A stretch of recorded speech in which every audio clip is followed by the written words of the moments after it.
La salle que le salon funéraire nous avait attribuée avait le charme discret d'une salle de préparation à la confirmation, mais sans l'odeur de pâté au saumon, le strass et les seringues souillées cachées derrière le sofa.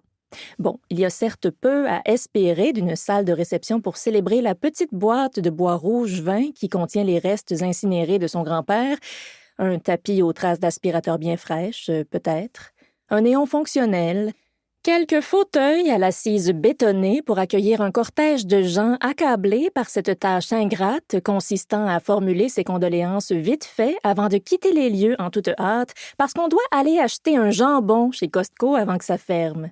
On reconnaît d'ailleurs facilement le dit cortège par le désarroi avec lequel chacun cherche avec passion ce moment précis où annoncer à regret qu'on va faire un petit bout de nous autres, mais ce serait ben le fun de se revoir dans des circonstances moins tristes, hein? C'est ça, oui, autour d'un bon blé d'Inde. Comme l'autre fois, ce serait plus plaisant, on se voit jamais. C'est ça, à la prochaine. On les aperçoit ensuite accroupis dans le stationnement, prostrés sur leurs genoux fléchis, jambes écartées et mains aux rotules, haletant comme à la première halte fraîcheur du marathon Oasis, à aspirer puissamment l'air frais près du mausolée d'une Diane, en tâchant de se remettre des 800 rires nerveux de la dernière heure. La funéraille classique. Un mot généralement employé au pluriel, ce que je n'ai jamais complètement saisi d'ailleurs. Et quand je ne saisis rien, je m'en remets au Larousse couleur, arraché de justesse lors d'un concours de mots croisés remporté haut la main en 1992. Funérailles. Cérémonie solennelle accomplie pour rendre les honneurs à la dépouille de quelqu'un, surtout une personnalité.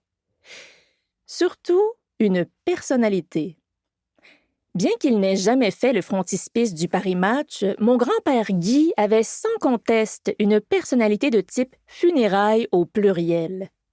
Il baptisait chaque créature sauvage qui s'aventurait sur sa belle grande véranda suspendue au-dessus de la montagne Charlie, à prononcer Charlie, qu'il s'agisse d'un tamia rayé ou d'un cougar.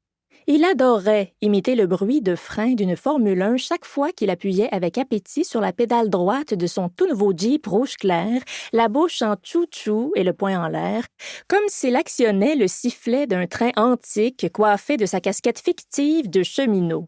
Une combinaison tant aléatoire qu'impeccable.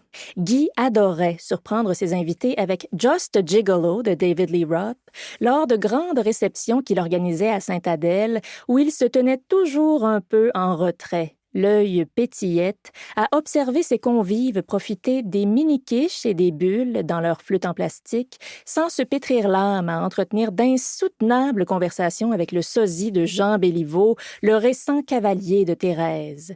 Guy était le plus silencieux, mais le plus flamboyant des hommes que je connaisse. Le genre de grand-père qui conviait secrètement 7 mariachis au baptême de sa petite-fille, exultant en silence devant la surprise du prêtre et de l'âne gris.